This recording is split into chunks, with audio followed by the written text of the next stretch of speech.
bosses. We're gonna change courses a little bit today. We've been talking a lot about logistics of growing your business, scaling your business, moving from a solo doula, to an agency model. And today we're going to talk about the mindset piece. We're going to talk about going from thriving to thriving. Wouldn't it be great if we all started at thriving? Surviving to thriving. So, kind of always in that survival mode, looking at your calendar or, your schedule for the next few weeks or months and just having a tremendous amount of anxiety. I know that you probably have felt that. I for sure have felt that.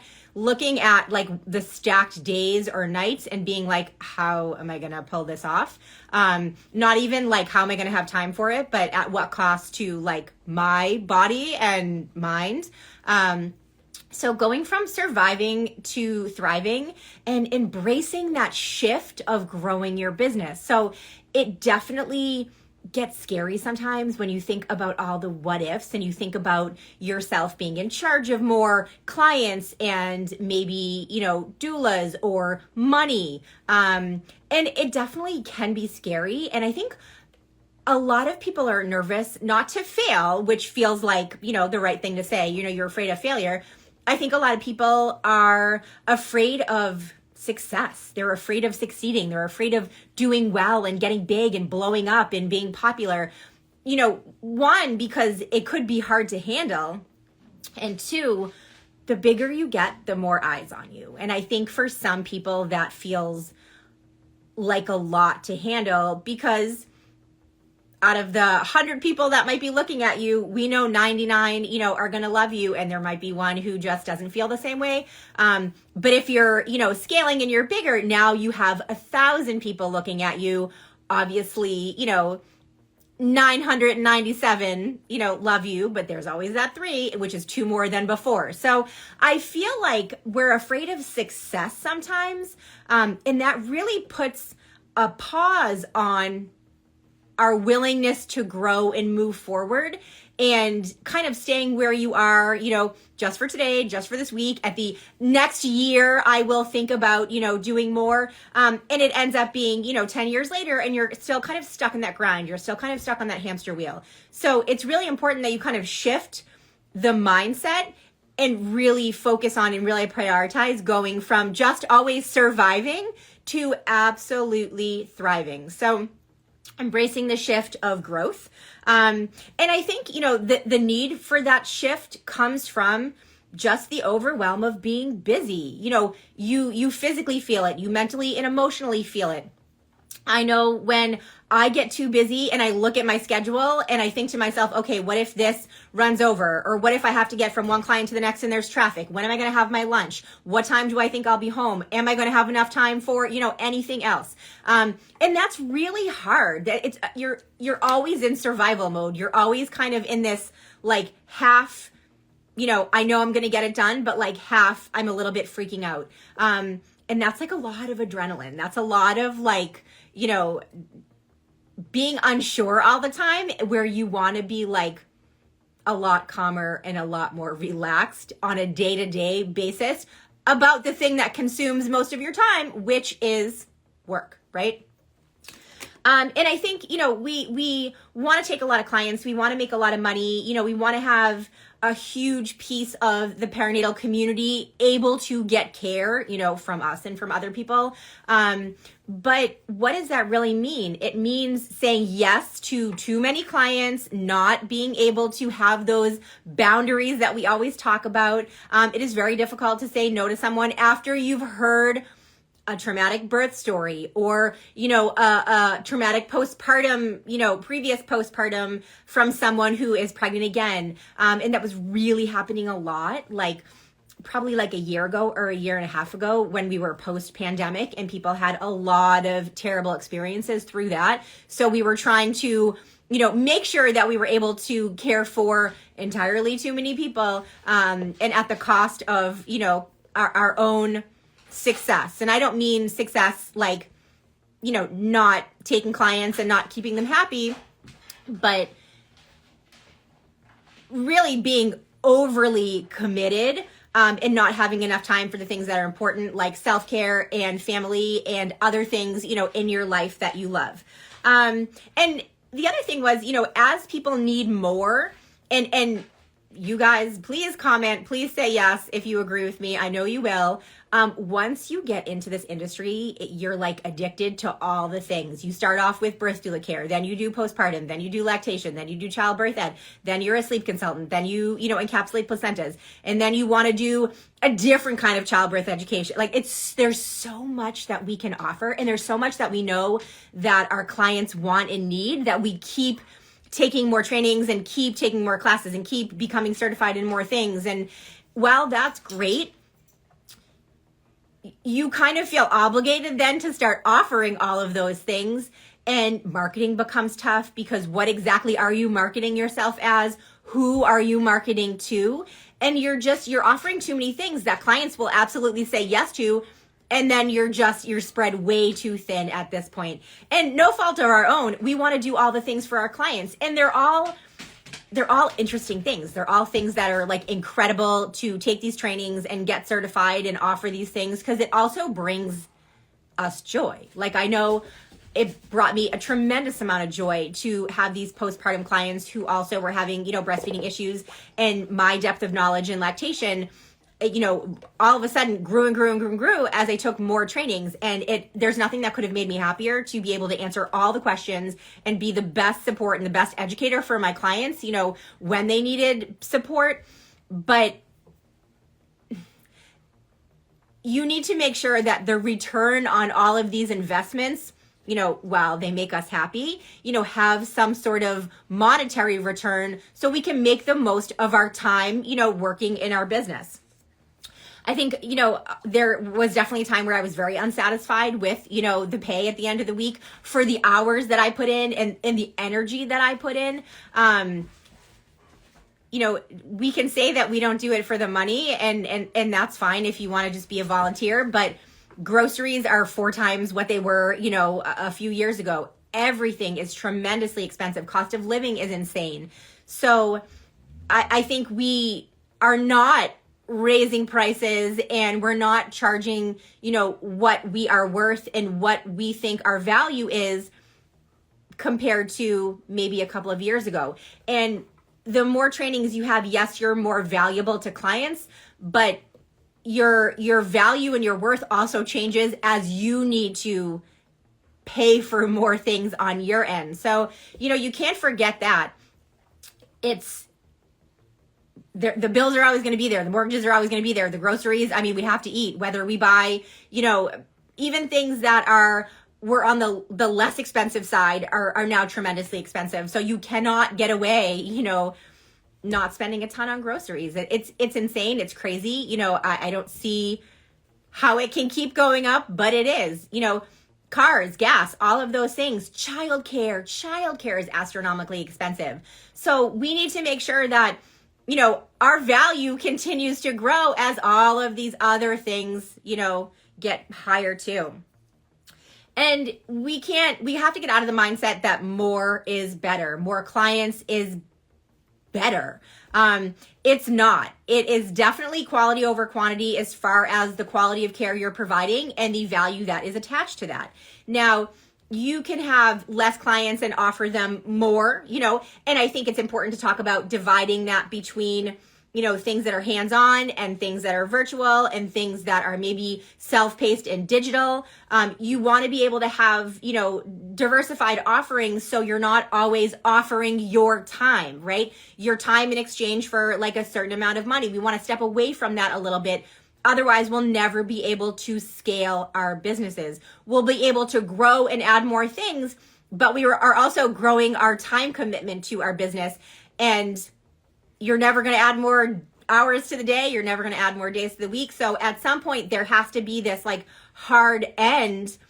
And that also, creates this apparent cap on your finances. So focusing on your strengths, what can you offer clients? How can you expand on those offerings? If we are, currently offering childbirth ed and it's private one-on-one. Maybe we could offer a virtual group class. Maybe we could offer, some self-paced digital courses. And I will be honest, as much as this pains me to say, because I do love being in person.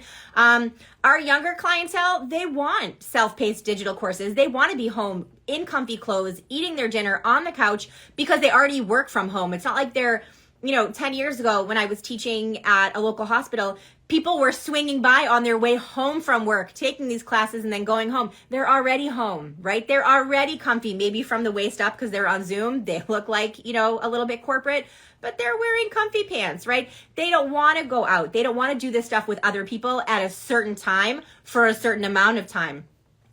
They want to maybe commute to work and listen. They might want to be walking their dog and listen. They might want to be at the gym and listen or doing whatever they're doing, but they want to be able to intentionally divide the time that they're using to learn. And I want you to be able to intentionally divide the time that you are spending in different parts of your business. I don't want it to be all work, privately, in person, hands-on, and then nothing else to support that. What happens is you work yourself to a place where you are exhausted and unhealthy and unwell, and then you're not able to take any clients, and then you're back at square one, right? The whole point of the hustle was to, get as many clients and care for as many people, and then if you don't take care of yourself, you'll be caring for no clients and no people. And then, never mind your family, your friends, all of those things, we're just kind of talking about clients. Rosa wishes she built passive income before getting sick again. To prove my point, I can't remember. Oh, I was doing a podcast episode the other day, and the person that was interviewing me, it wasn't for my podcast, broke her ankle. And it was like totally unexpected, and it was a few months recovery. And like the point of our conversation was if she didn't have passive income in place, her business would have come to a screeching halt. And now not only are you losing out on caring for those clients, you're losing out on the money piece of it, and you are scrambling to find other people to fill in. So it ends up being a disaster. So we don't want you to be in that position, but we're not necessarily planning for all of the what ifs if we fall and break our ankle or if we get sick. We're planning on just doing this for the fulfillment of having a lifestyle where there's flexibility. I said this the other day, I've been doing a lot with the logistics of, building and scaling businesses and moving over to an agency model. And, if this is the first time anyone's listening to me, that's kind of my superpower. This is my jam, kind of strategizing with doulas, how to expand businesses and scale businesses. And you want to be able to have this extra time, and we think about what we're going to do with it.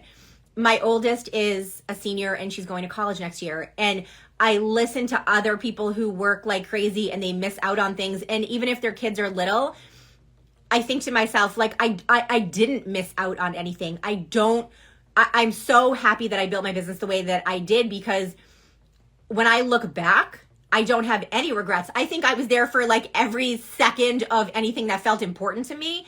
And then some stuff that, just I was there for, everyday average stuff. But I feel like that's not what people are saying. They're not saying like, I have ample extra time to do all the things I want to do and dedicate to like, my hobbies or my spouse or my children or my community, or, just having a free hour in the middle of the day to walk the dog, because that's what brings you joy. My dog is 15 and we are 100% not spending an hour walking anywhere. We're like max 15 minutes, and that's only because it's a quarter mile and she walks really slow. But if I didn't have time in my day to be doing that, it would not be as happy of a day. I promise you that.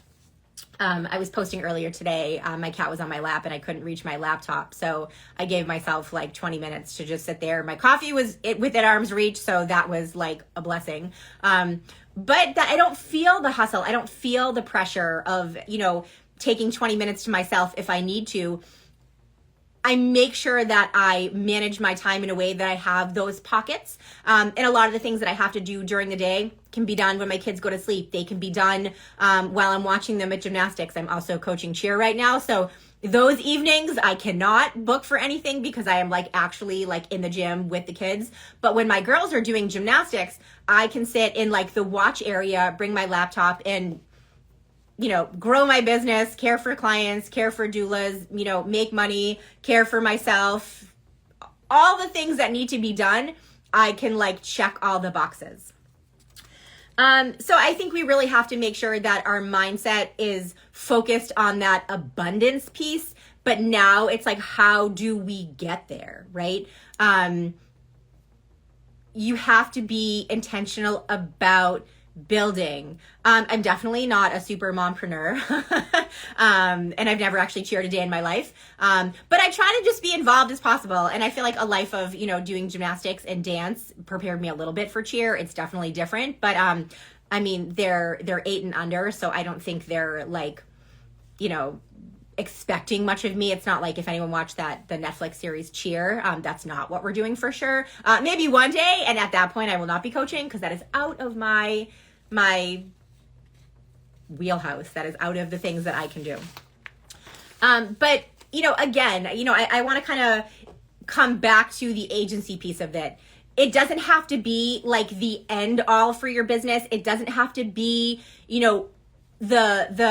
the passive income piece for, your 10-year goal, but it is such an incredible way to have a backbone and a foundation to grow your business. It is something that you can build fairly quickly and start immediately if you are at a place where you have those kind of inquiries. If you are, what I talked about, how I started this, you look at your calendar and it makes you anxious because you have booked yourself, overbooked yourself, and the inquiries don't stop coming in. It's not like you can put a pause on it and say, hey, like I'm booked, whatever, you guys go see other people. People want to have you as their doula. They find you. They have gotten your name from other people. You've built a reputation and you've built a brand for yourself that is recognizable. And that's amazing. But it stinks when all those people are reaching out and you're like, no, I'm booked, no, I'm booked, no, I'm booked. Now, if you were to, have built a model of, an agency, whether it's employees or contractors or, a referral based one, you would not have to say no. You'd have to say, absolutely. Let me get to know you better, get to know, your needs and your wants, and then I can match you. That's a concierge service. That is a valuable service to our clientele.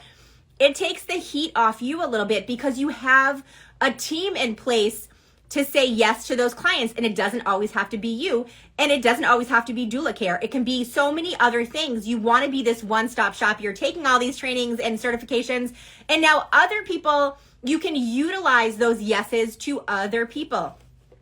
You're benefiting the community because there right now are more inquiries than there even are doulas. So it's such a doula market right now. The inquiries are coming in and you have people that can, take them and say yes to, so you're serving your community in a much bigger way. You are helping doulas build their business and get experience who may not be able to otherwise because they haven't built a name for themselves. They don't have brand recognition. You are helping them do all of that. It's serving them, obviously, and it's also serving you.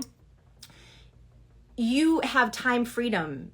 You will start to have more and more financial freedom, which is what allows you to continue to build and scale your business. So I find, that the agency piece is like the entry point. That's kind of what I started with. So I was a postpartum doula and a birth doula. I taught a couple of classes. I became a postpartum doula trainer and a lactation educator trainer. And that's a lot of that is what sparked my, sort of realization that we can scale our services. I'm now teaching these classes where I'm in charge of the marketing.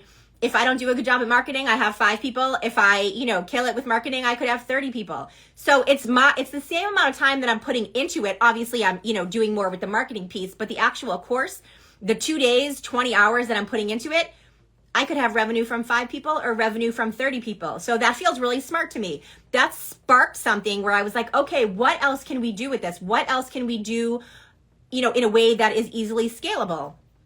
And the agency sparked from a few things. I took some time off because my father was diagnosed with stage 4 cancer. I also, in the same minute, got engaged. We planned a very quick wedding. He ended up passing away shortly after the wedding, but I got pregnant with my second daughter, pregnant with my third daughter, and it was like boom, boom, boom, boom, boom. There's no way that I can keep up with, a full load of clients myself.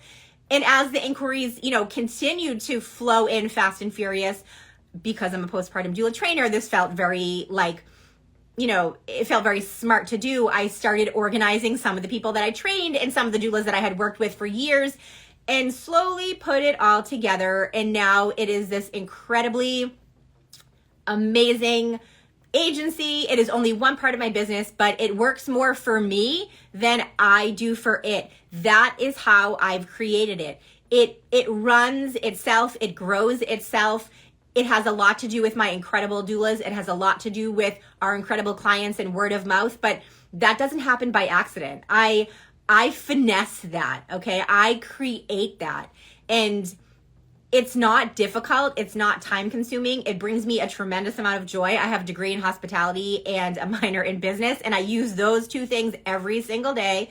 But I was able to build courses from there. I was able to plan, summits and retreats and all these other things in my business that bring in revenue, help doulas, help clients. It benefits everybody it touches. So I think, if you are a busy doula at capacity or you're trending in that direction, you have to plan a way for when your business continues to grow or it's growing and it's exploded. How do we handle that? How do we ride that wave of growth? How do we embrace that? How do we go from surviving to thriving in a way that feels so doable and it's not overwhelming? I mean, actually picture yourself riding the client inquiry wave. More and more clients, come in, the waves are getting bigger and bigger, and you're just coasting on your doula agency surfboard. That's like I don't know why I just used that analogy, because I think I said riding the wave, but I'm actually picturing that in my head. And it looks really awesome to me. That feels very easy to me. And I want the transition to be easy for you. I want you to be able to embrace it and not fear it. Embrace the growth. You deserve it. You've created this. And everything you want, everything you think of and you dream of for building your business, it's all there. It is all there for the taking. We have the community and the clientele that needs us. You're not trying to build something from scratch and hope there's people who want it. They're everywhere. The trajectory for birth and postpartum care growth for the next 10 years is literally it goes up and up and up and up and up. It's crazy. People having babies and needing care, not going anywhere, right? The education, it is hard to find good prenatal and postpartum education. Create what is needed. Birth doula care, postpartum doula care, education, all of that stuff is so needed. I'm not creating that, but I'm creating a vessel where someone can easily find and secure those services, right? So I didn't create them, but I created the business around it. Think about that. I want everyone to succeed in a way that is just empowering and enriching to your life. I want your business to fit your lifestyle at every season. And I want you to sit back at the end of every day and think that your business, that, it works more for you. It feels like it is working more for you than you are for it. So going from surviving to thriving, embracing all of that growth and doing it through transitioning to an agency model. If you want to continue this conversation and you have questions, feel free to reach out. You can DM me, you can comment on this video, and we can talk about what next steps are. You can fill out the application. The next cohort of the agency program starts October 1st, and it will not come around again until next spring. So I offer it only twice a year. It's perfect timing. You will go through the program and be up and running before the end of the year, so you can start 2025 with a bang. Have a great rest of the day, guys.